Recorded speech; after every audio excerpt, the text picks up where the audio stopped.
Claire Supiot est une battante, une nageuse hors du commun. Pourtant, à Angers, dans la piscine Jean-Mouin, elle ne se distingue pas des autres. C'est quand elle sort du bassin qu'on se rend compte de sa différence. Elle est atteinte depuis 2008 de la maladie de Charcot-Marie-Tooth, une maladie génétique qui fragilise et atrophie les muscles. Un bouleversement pour celle qui a raflé les titres il y a déjà 30 ans. J'étais contente de gagner à 16 ans. À 20 ans, faire les Jeux, c'est quelque chose qui était merveilleux. En 1988, Claire Supiot est au sommet de son art. Elle participe aux Jeux Olympiques de Séoul, des moments inoubliables.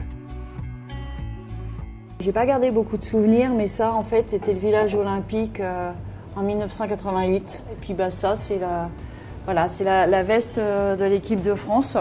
C'est mes petits plaisirs, mes petits jardins secrets qui restent et le reste est dans ma tête. Après avoir arrêté la natation pendant près de 30 ans, Claire Supiot est de retour dans les bassins, avec dans un coin de sa tête l'envie d'écrire une nouvelle page dans l'histoire des Jeux Olympiques. Ce qui me motive d'aller à Tokyo, c'est d'être la première athlète française, voire mondiale, à avoir fait les Jeux en 1988 valide en tant que valide et de pouvoir les faire 30 ans après en tant que personne handicapée en paralympique.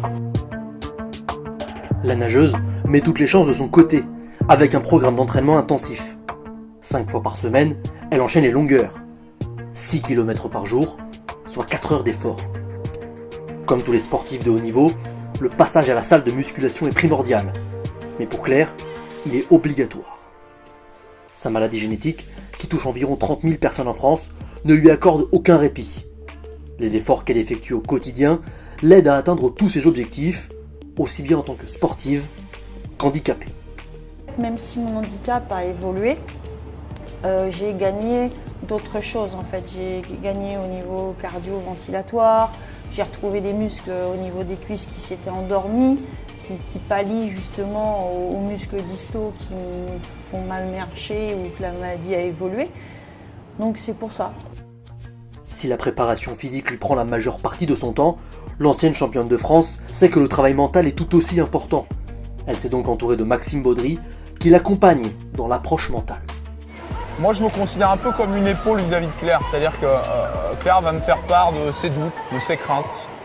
L'idée, c'est on a globalement une séance par semaine, où là, on va énormément dialoguer, on va mettre en place des exercices, on travaille beaucoup sur la relaxation, la gestion du stress, maîtriser ses peurs. La nageuse et son coach ont noué une relation de confiance. Maxime a développé une démarche différente avec Langevin, la seule sportive handicapée qui l'entraîne. Claire est vachement portée sur les émotions, sur les sensations.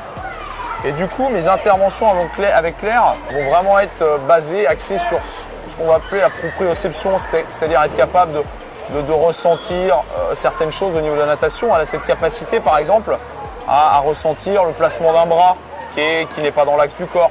Donc elle a cette sensibilité qu'elle a développée du fait de sa pathologie. Son entourage n'est pas le seul pilier dans sa quête olympique. Le manque de médiatisation du handisport ne lui permettant pas de vivre de sa passion, la nageuse doit disposer de partenaires.